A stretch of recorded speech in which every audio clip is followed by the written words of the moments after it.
जय हिंद दोस्तों, आप देख रहे हैं अध्ययन केंद्र। और इस वीडियो के माध्यम से अभी हम पढ़ रहे हैं लुसेंट ऑब्जेक्टिव का न्यू एडिशन का बुक, जिसमें हमारा चल रहा है बायोलॉजी। और इसका आज हम तीसरा एक्सरसाइज पढ़ेंगे, पादप आकार की मीन्स प्लांट मॉर्फोलॉजी। काफ़ी इंपॉर्टेंट है, एग्जाम में काफ़ी सारे प्रश्न इससे बनते हैं, ध्यान से देखिएगा।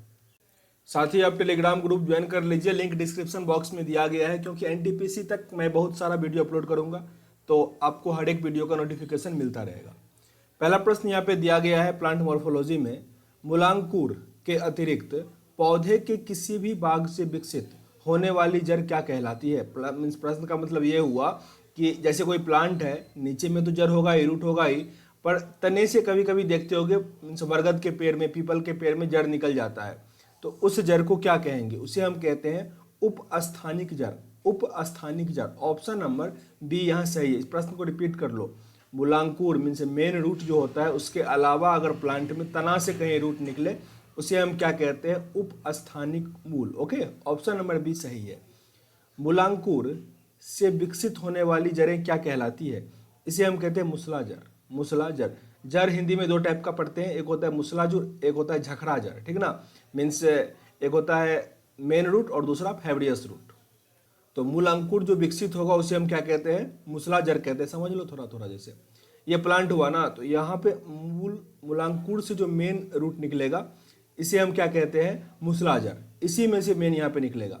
लेकिन मैंने झकरा जड़ का, जिसको फेवरियस रूट कहते हैं, वो मूल रूट से निकला रहेगा। ऐसे होगा, फिर इसमें से एक निकल जाएगा, तो उसमें कोई मेनली मूल मीन्स मूल जो होता है ना, मेन, वो नहीं होता है, अलग अलग होता है, फाइबर की तरह दिखता है आपको, फेवरियस रूट इसीलिए कहा जाता है। तो यहाँ पे हालांकि आपका आंसर क्या था? बी था।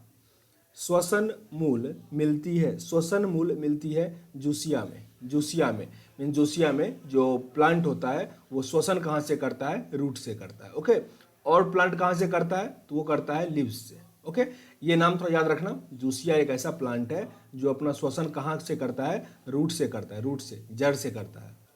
डहेलिया की जड़ें होती है कंदिल और पुलकित। कंदिल और पुलकित, ऑप्शन नंबर ए आपका यहाँ पे सही है।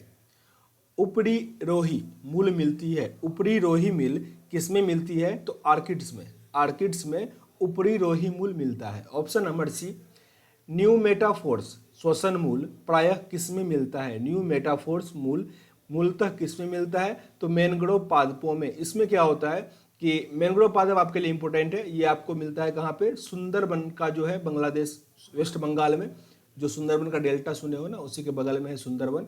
तो वेस्ट बंगाल में वहाँ पे अधिक वन कौन सा होता है? तो मैंग्रोव वन होता है।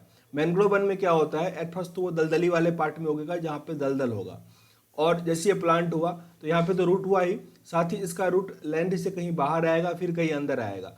तो ये क्या होता है? रूट से भी क्या करता है? श्वसन करता है। तो यही लिखा गया है, न्यूमिस मेटाफोर्स का मतलब यही हुआ कि श्वसन मूल, ऐसा मूल जो श्वसन करता होगा। तो ये किस में होता है? मैनग्रोव पादप में होता है। देखो, जो इंपॉर्टेंट है आपको याद करना चाहिए, उसको मैं रिपीट करके काफ़ी अच्छे से कोशिश करता हूँ समझाने का, ताकि आपको याद हो जाए। तो मैनग्रोव पादप में किस प्रकार का जड़ होगा? न्यू मेटाफोर्स या श्वसन मूल जड़ होगा। ओके। आर्किड्स में बिमालेन, आर्किड्स में बिलामेन जड़ें होती है। ऐसा जड़ क्यों होता है? ताकि वो नमी को अवशोषित कर सके। नमी को अवशोषित करने के लिए आर्किड्स में बिलामेन जड़ होती है, ऑप्शन नंबर सी। निम्नलिखित में से कौन सा एक जड़ नहीं है? मीन्स इसमें से कौन सा एक तना है? तो आलू क्या है? तना है। आलू क्या है? तना है। याद रखना, कोई भी ऐसा एट फर्स्ट तो जो मिट्टी के नीचे है वो तना है या जड़ है, उसमें कन्फ्यूजन होता है। ओके, तो जिसमें भी थोड़ा छिलका आता हो, मैं ये कोई ट्रिक नहीं बता रहा या फिर कोई बुक में नहीं लिखा है, बस अपना बता रहा, ठीक ना? तो जैसे मान लो कोई, जैसे आलू है, अगर आप नया नया मार्केट में आएगा तो क्या होगा? उसमें छिलका होता है, ठीक ना? जैसे प्याज है, छिलका होता है उसमें भी। लहसुन है, उसमें भी छिलका होगा। आदि है, उसमें भी छिलका होता है। ये हल्दी जो है, उसमें भी छिलका होता है जब नया नया आता है। तो जिसमें भी छिलका होगा वो हो जाएगा आपका तना। ओके, जिसमें छिलका नहीं होता, जैसे कि मूली, स्वीट पोटैटो, गाजर, इस समय क्या होता है? छिलका नहीं होता। शकरकंद वही, तो इस समय क्या होता है? छिलका नहीं होता, डायरेक्ट होता है। ओके, तो ये सब क्या हो जाएगा? जड़ होगा। क्लियर हुआ होगा? आगे दिया गया है, अब स्तंभ मूल स्टील रूट किस में पाया जाता है? ये होता है गन्ने में। गन्ने में अब स्तंभ रूट मीन्स स्टील रूट पाया जाता है। आंसर क्या बनेगा? ऑप्शन नंबर बी, स्तंभ रूट। स्तंभ मूल मीन्स प्रॉप रूट किस में पाया जाता है? प्रॉप रूट होता है अपस्थानिक जड़ें। अपस्थानिक जड़ें क्या होती है? मीन्स अपस्थानिक जड़ों को ही कहा जाता है स्तंभ मूल, प्रॉप रूट। जड़ें विकसित होती है, जड़ें कहाँ विकसित होती है? मूलांकुर से। मूलांकुर से, मूलांकुर मैंने बताया था कि जैसे कोई प्लांट होगा ना, तो जहाँ से जड़ निकलता है ना, एक इस शेप का समझो, जहाँ से जड़ निकलेगा तो इसी पार्ट को कहा जाता है मूलांकुर। गाजर है एक, गाजर क्या है? एक जड़ है। गाजर क्या है? एक जड़ है। निम्नलिखित में से कौन से पादपों के मुख्य अवशोषक अंग है? पादपों का मुख्य अवशोषक अंग कौन सा होता है? तो जड़। केवल जड़ ही क्या है? मुख्य अवशोषक तंत्र है, या अंग है। बरगद के पेड़ के तने से लटकने वाली मोटी जड़ें क्या कहलाती है? उसे हम कहते हैं स्तंभ मूल। स्तंभ मूल, ऑप्शन नंबर सी। ये प्रश्न कई बार पूछा गया है। बरगद नहीं देगा आपसे, दे देगा पेड़ के तने से लटकने वाली मोटे जड़ क्या कहलाता है? उसे हम कहते हैं स्तंभ मूल। निम्न जड़ों में से कौन सा गलत है? यहाँ पे कौन सा कथन जो है इसमें से गलत दिया गया है? तो शंकुआकार, अच्छा इसमें से एक गलत होगा और क्या होगा? 3 सही होगा। तो शंकुआकार जड़ प्याज में होता है, ऐसा नहीं होता। प्याज में तो ये झखरा जड़ टाइप का होता है, फैब्रियस रूट होता है। ये आपका गलत हो जाएगा। और प्याज खुद भी क्या है? एक जड़ है।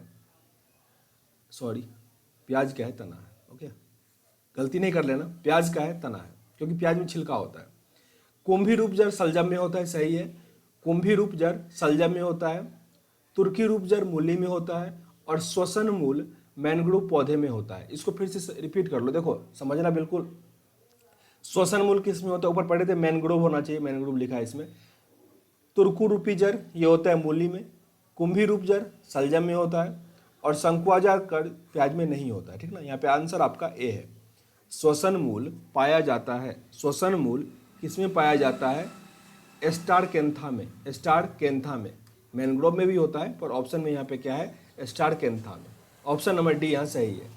पान की लता में बनने वाली जड़ कौन सी होती है? पान की लता में बनता है आरोही जड़। आरोही जड़ किसे कहते हैं? जैसे मान लो कोई एक प्लांट है, यहाँ पे इसका जड़ है, ठीक ना, और ये ऐसे करके आया, तो यहाँ भी थोड़ा जड़, मीन्स यहाँ अगर इसको मिट्टी मिल गया ना, तो यहाँ भी इसको जड़ मिल जाएगा। फिर यहाँ मिट्टी मिले, यहाँ भी जड़ हो जाए। तो हर एक जगह इसका जड़ ही है, आरोही जड़। जो मीन्स क्रिपल होता है ना, जो जैसे कि परवल का पौधा, तो वो भी क्या होता है? आरोही जड़ उसमें होता है। आलू का खाने योग्य भाग कौन सा होता है? आलू का कौन सा भाग खाते हैं हम लोग? तना खाते हैं। आलू का कौन सा भाग खाते हैं? तना। Option number D. पर्णकाय स्तंभ एक रूपांतर है। पर्णकाय स्तंभ किसका रूपांतरण है? तो इनमें से तना इसका उदाहरण हो जाएगा, तना का। ऑप्शन नंबर बी यहाँ सही है। नागफनी में प्रकाश संश्लेषण कार्य किसके द्वारा होता है? पर्णकाय स्तंभ द्वारा। पर्णकाय स्तंभ द्वारा, या फिर इसको स्टीम ही कह सकते हैं, ठीक ना। तना के द्वारा ही उसमें होता है प्रकाश संश्लेषण। पर्णकाय स्तंभ किसमें होता है? तना में होता है। तो जिसमें पर्णकाय स्तंभ तना में होगा, उसमें क्या हो जाएगा? प्रकाश संश्लेषण तना से ही होगा। निम्नलिखित में से कौन एक तना है? इसमें से कौन सा एक तना है? तो आलू क्या हो जाएगा आपका? तना है। आलू तना। पत्ता गोभी खाद्य पदार्थ का संग्रह कहाँ करता है? पत्ता गोभी खाद्य पदार्थ का संग्रह कहाँ करता है? पत्तियों में। यहाँ पे इस प्रश्न को समझ लो, जिसमें हो जाएगा कि संग्रह कहाँ करता है। जैसे कि हम लोग गाजर का कौन सा पार्ट खाते हैं? गाजर का जड़ खाते हैं, जड़ खाते हैं। तो गाजर अपना भोजन कहाँ स्टोर करता है? जड़ में करता है। वैसे ही अगर पूछ दे कि शुगर केन यानी गन्ना जो है अपना भोजन कहाँ स्टोर करता है, तो शुगर केन का हम स्टीम खाते हैं, तो वो क्या करता है? स्टीम में अपना भोजन ग्रहण करेगा। तो प्लांट के जिस पार्ट को हम लोग खाते हैं, प्लांट अपना भोजन संग्रहण वही करता है। आलू भूमिगत रूपांतरित तना होता है, जिसे क्या कहा जाता है? जिसे हम कहते हैं कंद। कंद। Option number D. कहीं कहीं तना के बदले कंद लिखा रहेगा, तो उस पर भी टिक कर लेना। निम्नलिखित में से क्या तने का रूपांतरण नहीं है? इसमें से कौन सा तने का रूपांतरण नहीं है? शकरकंद का कंद। शकरकंद का कंद तने का रूपांतरण नहीं है। निम्नलिखित में से कौन सा तना है? इसमें से कौन सा तना है? तो अदरक क्या है? तना है। अदरक तना है। फिर से रिपीट कर लो, आलू, प्याज, लहसुन, अदरक, ये सब क्या है? तना है। इनमें से कौन प्रकंद का उदाहरण है? प्रकंद का उदाहरण इसमें से कौन सा है? अदरक। अदरक जिसका हम तना खाते हैं ना, उसी को कहा जाता है प्रकंद। ओके, जैसे आपको दे देगा हल्दी, हल्दी का हम कौन सा पार्ट खाते हैं? उसको भी प्रकंद ही खाते हैं। कंद भी लिखा रहेगा, पर प्रकंद भी सही है। निम्नलिखित में से कौन सा रूपांतरित तना है? इसमें से कौन सा रूपांतरित तना है? आलू। आलू क्या है? तना है। ऑप्शन नंबर डी सही है। निम्न में से किसकी पत्ती में पर्णदल प्रायः न्यूनीकृत होता है? पर्णदल इसमें न्यूनीकृत होगा तो शुष्कोद्भिद में ऑप्शन नंबर डी सही है। कैक्टस में सूल किसका रूपांतरण है? कैक्टस में जो कांटा होता है, नागफनी में जो कांटा होता है, वो किसका पार्ट है? पत्ते का पार्ट है। Okay, option number C. और वो जो मीन्स आप देखते होगा ऐसा होता है और फिर इसमें कांटा होता है, तो ये जो पार्ट है वो होता है इसका तना, और कांटा क्या होता है? उसका पत्ती होता है। ये होता क्या है कि जो भी मरुस्थल साइड में प्लांट उगेगा तो उसका पत्ता होता है, पर प्रकाश संश्लेषण या फिर उसको पानी कम मिल पाता है, या फिर पानी का वाष्पीकरण कम हो, इसके कारण से वो अपने पत्ती को सिंकोड़ लेता है और वो कांटे के फॉर्म में चेंज हो जाता है। अगर आप देखो जहाँ पानी अधिक होता है वहाँ का जो पत्ता होगा प्लांट का, वो क्या होगा? बड़ा बड़ा साइज का होगा, जिससे उसका वाष्पीकरण भी क्या होता है? अधिक होता है। या फिर ऐसे समझ लो कि जिस प्लांट का पत्ता अधिक बड़ा बड़ा होगा उसको अधिक पानी की जरूरत है, क्योंकि उसमें वाष्पीकरण की क्षमता क्या होती है? अधिक होती है। तीसरा प्रश्न है, पुष्पों के अध्ययन को क्या कहते हैं? पुष्पों के अध्ययन को हम कहते हैं एंथोलॉजी। एंथोलॉजी के अंतर्गत हम फूलों का अध्ययन करते हैं। वे पौधे जिनमें कभी पुष्प नहीं बनते उन्हें क्या कहते हैं? ऐसा पौधा जिसमें कभी पुष्प नहीं आएगा उसे हम कहते हैं cryptogams. Cryptogams, option number C यहाँ आपका सही है। पूर्ण पुष्प में पाया जाता है। पूर्ण पुष्प किसको कहेंगे? उसमें सभी चारों चक्र पाया जाएगा, मतलब पुमांग, जयांग, बाह्यदल एवं दल सब पाया जाएगा। ऑप्शन यहाँ पे आपका डी सही है। पुष्प का जनन चक्र है। पुष्प का जनन चक्र पुमांग और जयांग है। पुमांग और जयांग है। पुमांग और जयांग है, एक मीन्स मेल का और एक फीमेल का। पुष्प का जनन चक्र कौन सा है? पुमांग और जयांग। निम्नलिखित में से कौन सा उभयलिंगी फूलों के बारे में सही है? इसमें से कौन सा उभयलिंगी फूलों के बारे में सही है? तो इसमें पुंकेसर और अंडप दोनों होते हैं। इसमें पुंकेसर और अंडप दोनों पाए जाते हैं उभयलिंगी फूलों में। ऑप्शन नंबर डी यहाँ बी सही है। कुरिंजी पुष्प के 12 वर्ष में एक बार खिलने का मुख्य कारण क्या है? फ्लोरिजन स्राव। इसमें फ्लोरिजन का स्राव होता है जिसके कारण वो 12 वर्ष में एक बार खिल पाता है। संसार का सबसे छोटा पुष्प कौन सा होता है? संसार का सबसे छोटा पुष्प कौन सा होता है? गुलाब। आंसर गलत दिया गया है, बुल्फिया होगा, जबकि सबसे बड़ा फूल कौन सा होता है? रेफ्लेसिया होता है। इस प्रश्न को फिर से रिपीट कर लो। संसार का सबसे छोटा फूल कौन सा होता है? बुल्फिया। और संसार का सबसे बड़ा फूल कौन सा होता है? रेफ्लेसिया। ओके, यहाँ आपका आंसर डी बनेगा। फूलगोभी में पौधे का उपयोगी भाग कौन सा होता है? तो उपयोगी वही पार्ट होगा जिसको हम लोग खाते हैं, तो वो कौन सा पार्ट है? ताजा पुष्प समूह। ताजा पुष्प समूह। अगर ताजा पुष्प समूह नहीं दिया रहता तब हम पत्ते पे ठीक करते, पर ताजा पुष्प समूह यहाँ सही है।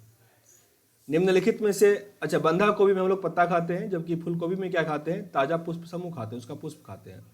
निम्नलिखित में से कौन सा विश्व का सबसे बड़ा पुष्प है? अभी जिक्र किए थे रेफ्लेसिया का, रेफ्लेसिया। ऑप्शन नंबर सी सही है। जीवन चक्र की दृष्टि से पौधे का सबसे महत्वपूर्ण अंग कौन सा है? सबसे महत्वपूर्ण अंग है पुष्प। बहुत इंपॉर्टेंट प्रश्न है ये, क्योंकि सब आपको इंपॉर्टेंट ही लगेगा इसमें। जीवन चक्र की दृष्टि से पौधे का सबसे महत्वपूर्ण अंग कौन सा है? पुष्प। जीवन चक्र की दृष्टि से पौधे का सबसे महत्वपूर्ण अंग कौन सा है? पुष्प। इसको याद रखना। पराग कोश से वृत्तिकाग्र एक पराग का स्थानांतरण कहलाता है। ये क्या होता है? परागकण, परागन। Option number B. Anemophily, anemophily परागन है किसका? मीन्स परागन अगर किसके थ्रू होगा तो उसको हम एनाफिली कहेंगे। ये होगा वायु के द्वारा। एयर के थ्रू अगर मीन्स एक जगह से दूसरे जगह कोई चला जाएगा, रूपांतरण होगा, तो उसे हम क्या कहेंगे? एनिमोफिली। एंटामोफिली क्या होता है? मीन्स ये भी परागन हुआ, पर किसके द्वारा? एंटो मीन्स जहाँ भी होता है कीट के द्वारा होता है, ठीक ना। तो इंसेक्ट के द्वारा अगर पॉलिनेशन होगा उसको हम क्या कहेंगे? एंटामोफिली, एंटामोफिली। ओके। चमगादड़ द्वारा परागन होगा तो उसे हम क्या कहेंगे? चमगादड़ के द्वारा परागन होगा तो उसको हम कहेंगे चेरेप्टोरोफिली, चेरेप्टोरोफिली। Option number D. जहाँ भी फैली लगा है मीन्स परागन ही है वो। जूलिया परागन क्या होता है? जूलिया परागन क्या होता है? ये होता है जू मीन्स चिड़ियाघर, तो जंतु के द्वारा, जंतु के द्वारा अगर परागन होगा, पॉलिनेशन होगा, उसे हम क्या कहेंगे? जोफिली, जोफिली। ओके, ऑप्शन नंबर ए यहाँ आपका सही है। ऑरिंथोफिली क्या होता है? ऑरिंथो मीन्स बर्ड होता है। ओके, तो बर्ड के द्वारा जो परागन होगा, ऑप्शन नंबर ए यहाँ आपका सही है। जल द्वारा परागन क्या कहलाता है? जल को हम लोग क्या कहते हैं? हाइड्रो। तो क्या हो जाएगा? Hydrophily, hydrophily. Option number B यहाँ सही है। इसमें बस जो प्रॉब्लम आती है वो आती है आपको मीन्स वायु वाले में इसको एरोफेली होना चाहिए, पर ऐसा नहीं है, एनिमोफेली है। तो इसको थोड़ा याद रखना, इसी में कन्फ्यूजन होगा। इससे आगे तो आप मीन्स हिंदी लगा के टिक कर लोगे।